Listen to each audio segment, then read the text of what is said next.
elle résume un petit peu, elle ne résume pas complètement, mais elle fait écho aux interventions de ce matin, la vision australienne, la vision américaine, qui sont des visions d'ailleurs elles-mêmes différentes, parce qu'on est beaucoup sur des espaces emboîtés à géométrie variable, avec des aires de puissance qui dépendent beaucoup des pays limitrophes.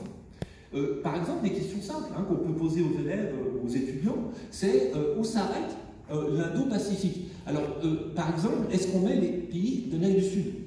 Parce que l'Amérique du Sud aussi a un rivage sur le Pacifique. Alors, nous, on a tendance à les enlever. Bon, les Américains les mettent, parce qu'eux, ils ont une sphère d'influence en Amérique du Sud. Donc, on veut bien que ces découpages sont éminemment géopolitiques. Et puis, d'autre part, et ça a été montré ce matin à travers différentes cartes, finalement, le cœur, le centre, finalement, ou les centres, il faudrait dire, de cette zone, c'est essentiellement, alors, ce que les Australiens, les Indiens également, ont tendance à circonscrire, qui est en gros l'ouest du Pacifique. On ne parle pas de tout le Pacifique. C'est-à-dire que quand vous prenez les points communs entre tous ces cercles emboîtés, vous arrivez finalement à deux centres qui sont l'ouest du Pacifique et le nord de l'océan Indien.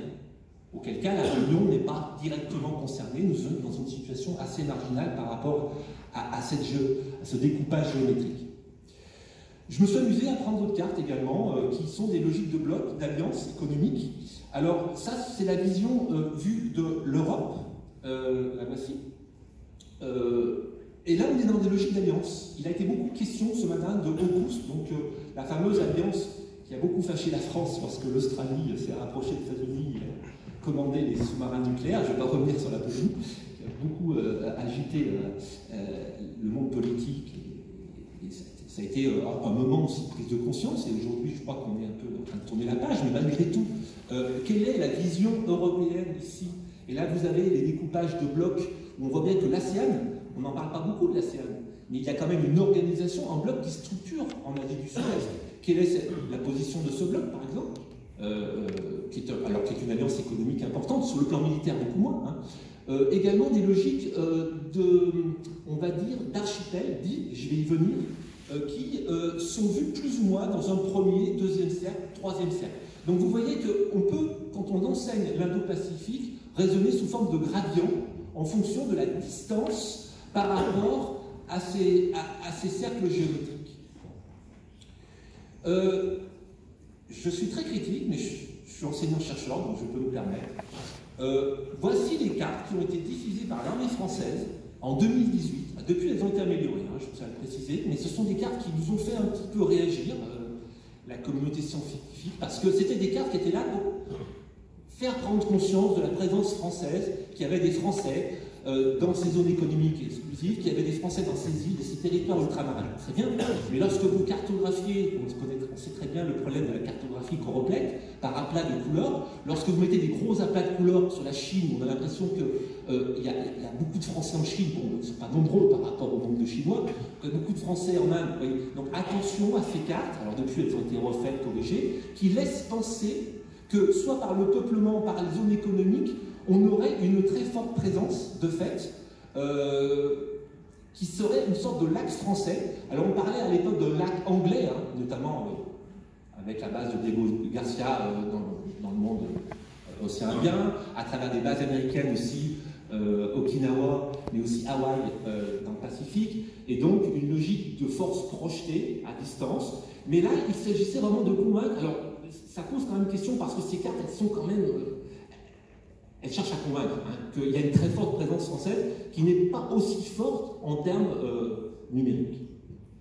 Alors, je fais exprès, je mets les nouvelles cartes qui ont été faites par l'armée. Il y a un atlas stratégique qui est en ligne, qui est très bien fait, qui est très intéressant, qui d'ailleurs centre le monde, n'est plus centré sur l'Atlantique, il centre le monde sur l'Indo-Pacifique, mais aussi avec un discours qui est beaucoup plus réaliste, on va dire, où il est noté, par exemple, sur cette carte, que les distances, l'enjeu de défendre une zone aussi grande, qui va donc de l'Afrique orientale jusqu'au fin fond de la Polynésie, donc sur des dizaines de milliers de kilomètres, eh bien c'est un enjeu extrêmement fort. Il a été annoncé le chiffre de 7000 militaires français pour défendre toute cette zone. Donc 7000 militaires français dans une zone aussi grande, on sait ce que ça veut dire. Ça veut dire qu'on la surveille plus ou moins. Et donc, quand on se présente comme une puissance d'équilibre qui va peut-être arriver à assurer une telle sécurité maritime, bah, soyons modestes, parce que pour l'instant, on a peu de moyens pour le faire, et c'est pas critique de le dire, je crois que c'est une vérité. Voilà, donc on est sur des cartes qui, vous voyez, ont tendance à emporter la conviction et qui finalement sont plus à discuter en tant que telles. Et notamment sur la présence que vous avez ici, alors excusez-moi, je synchronise pas les deux, voilà la carte, excusez-moi. Sur ce type de carte, ce qui est intéressant, c'est que tous les territoires d'outre-mer français sont soit dans le sud de l'océan Indien, soit dans le sud du Pacifique, c'est-à-dire assez loin de la Chine. Vous savez qu'un des problèmes de la France, c'est de ne pas avoir de base géostratégique permanente à proximité des zones de tension, notamment la mer de Chine. Nous sommes très loin, en termes géostratégiques, de la mer de Chine. C'est une réalité géographique, voilà, on veut ou non. Voilà, donc il faut interroger ces cartes et les discours qui sont derrière. Toujours pareil, dans ce qu'on appelle le méritoire, c'est-à-dire aujourd'hui une territorialisation des mers à travers les zones économiques exclusives, c'est vrai qu'il y a des gros enjeux, on l'a vu ces 2 jours sur la question de la pêche, sur la question des ressources maritimes, sur la question de la sécurité, de la piraterie, et ce sont des enjeux très importants. Et lorsqu'on regarde ce pavage, hein, alors ces cartes sont très intéressantes parce qu'il y a quand même 30 000 îles. 30 000 îles entre l'océan Indien et l'océan Pacifique, avec des archipels qui sont eux-mêmes des mondes. Donc on a des formes aujourd'hui de territorialisation par la mer. Et la question, c'est est-ce qu'on va vers des nouvelles zones d'influence où chaque puissance maritime est en train de s'octroyer des aires de puissance maritime. Et donc l'enjeu aujourd'hui, on l'a vu plusieurs fois dans plusieurs interventions, c'est la concurrence entre des puissances maritimes. Et dans ce cadre-là, j'étais tout à fait étonné de voir la renaissance et le retour des vieilles théories, vous savez peut-être que vous connaissez, qui était la théorie du Heartland et du Dreamland, hein, qui nous a beaucoup animés dans nos études parce qu'à l'époque c'était la grille de lecture majeure. Le Heartland, Mackinder qui disait que l'Asie serait le nouveau centre du monde, et puis Speakman qui montrait que, et ça a été tout l'enjeu de la guerre froide, il s'agissait d'endiguer hein, la puissance continentale qui était à l'époque l'URSS, dans la Russie et puis la Chine, et que face à cela, eh bien, les puissances dites maritimes, à commencer par les États-Unis, le Royaume-Uni, la France aussi, hein, et puis d'autres aujourd'hui, sont dans des stratégies de containment. Alors, cette carte que je vous montre, elle est intéressante parce qu'elle vous montre, il a été question un petit peu à travers une carte ce matin, du fameux double arc insulaire, c'est-à-dire que les marges insulaires, et ça a été rappelé par Alice Ekman notamment, Alice Ekman a montré que les petits États intéressaient la Chine. Pourquoi? Eh bien parce que dans cette stratégie d'endiguement, la Chine elle essaie de desserrer les taux. Et notamment le premier arc qui comprend Taïwan, notamment qui est directement sous le nez de la Chine, il y a un deuxième arc qui est beaucoup plus lointain et dans lequel nous on est beaucoup concernés, qui est la Polynésie. Et aujourd'hui il y a beaucoup de pression de la Chine pour arriver à convaincre certains archipels de faire des échanges avec elle, mais on voit bien que la théorie du Dreamland qu'on avait un peu enterrée, c'est-à-dire de voir quelles étaient stratégiquement les possibilités d'endiguer hein, la puissance chinoise, eh bien, elles sont à l'œuvre aujourd'hui. On les voit, alors on a une espèce de retour de la guerre froide, en fait, indirectement. Alors, par rapport à ça, j'aime bien les cartes qui descendent, comme ça. Vous avez des cartes maintenant, on en a vu ce matin avec l'Australie tout en haut, une carte qui vous décentre le monde.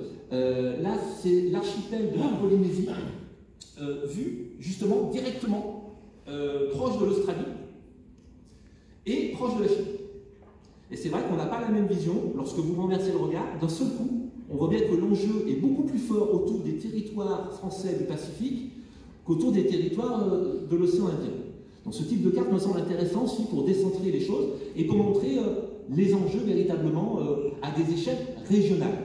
On dit toujours dans l'enseignement de l'histoire géographique qu'il faut changer d'échelle, et je pense que là, lorsqu'on zoome sur des espaces particuliers du Pacifique, on voit bien que les tensions, les pressions sont beaucoup plus fortes que dans d'autres secteurs de l'Indo-Pacifique.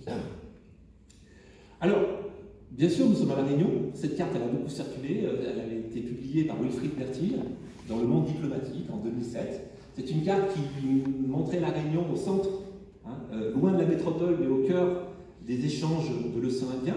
C'est un peu la vision que nous, on a ici, qui est une vision aussi peut-être réelle, mais aussi une part certainement d'exagération, puisque la Réunion elle est quand même en situation de marge, quand même, hein, pour tout un tas de raisons, de liaisons maritimes, de liaisons aériennes, etc. Donc là, on voit bien, par exemple, la concurrence sur les derniers vols Air Mauritius qui prend des parts de marché Air Austral. Enfin, voilà, on voit bien les enjeux en termes de couverture des flux à l'échelle de l'océan Indien, par exemple.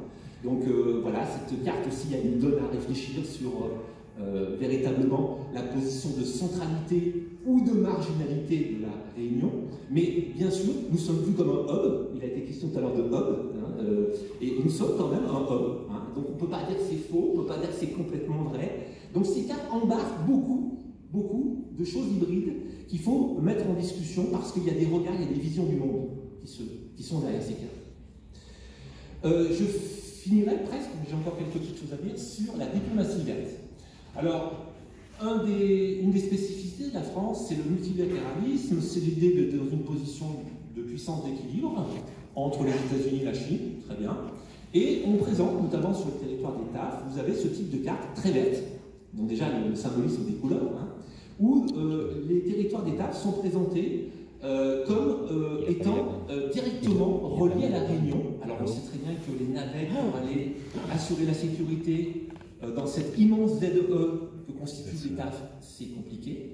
On sait très bien qu'il y a le problème de ravitaillement, d'entretenir des bases à distance, hein, sur le plan scientifique, stratégique, etc. Donc ça pose des tas de problèmes logistiques. Et que la Réunion soit quand même à plusieurs milliers de kilomètres, on va dire plus proche du tropique que de l'Antarctique, pose aussi question. On a quelque part à réfléchir aussi en termes de lecture. Surtout quand sur la même carte, vous avez la terre d'Adélie. Alors là voici la carte, je suis toujours au dessin de premier jet, excusez-moi. La terre d'Adélie. Alors la terre d'Adélie, elle est ravitaillée par l'Australie.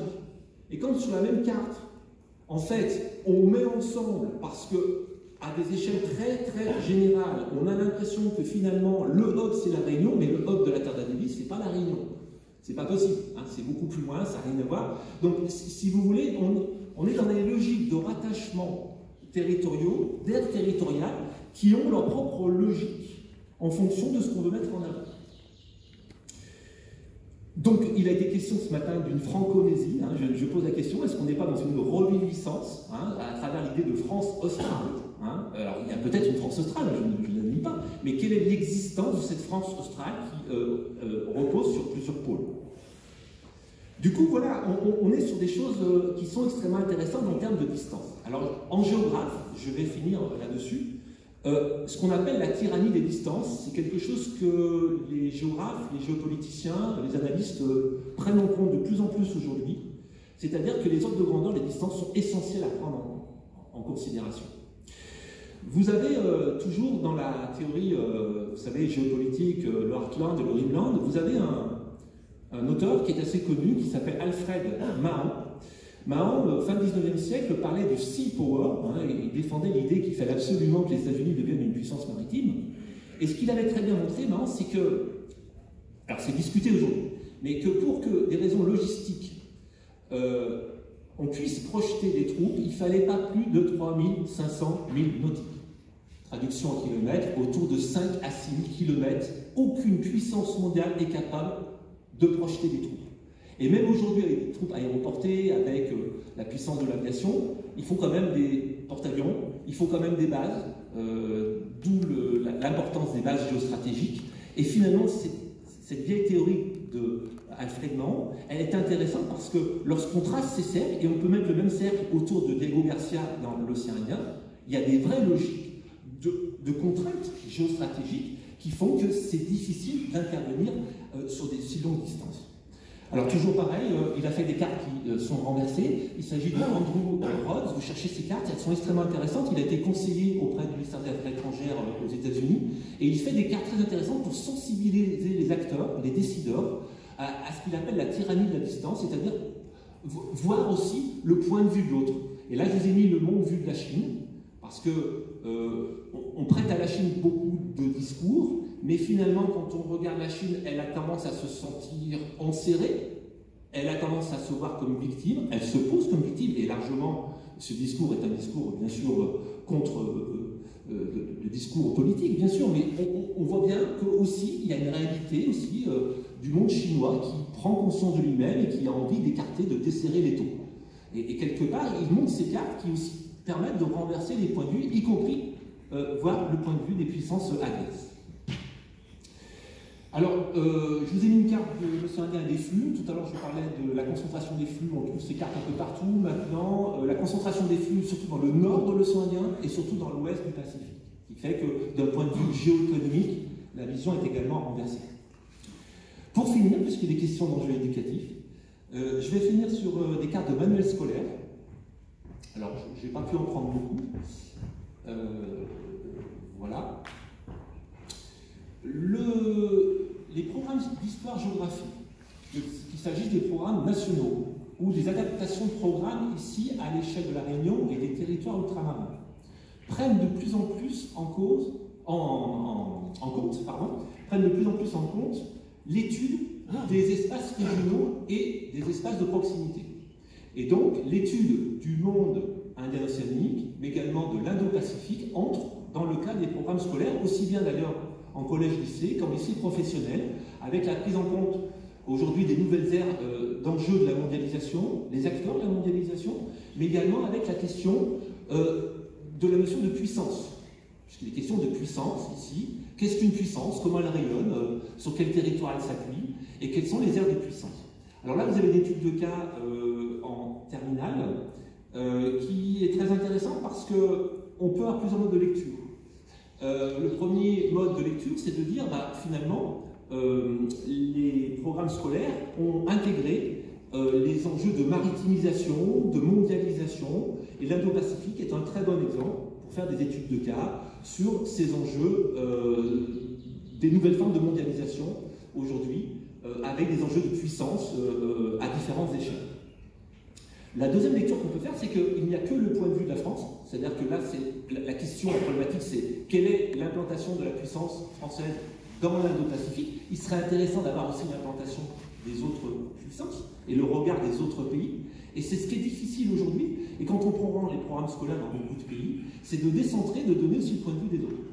Et en général, on enseigne le point de vue du pays parce qu'on considère qu'à l'école, eh bien, on doit aussi diffuser par rapport à l'appartenance à un pays, ce qui est logique aussi, mais qui a aussi ses limites, parce qu'on est franco-centré, en ne regardant finalement, on a l'impression qu'il y a que la France qui est présente en Indo-Pacifique, ce qui n'est pas le cas.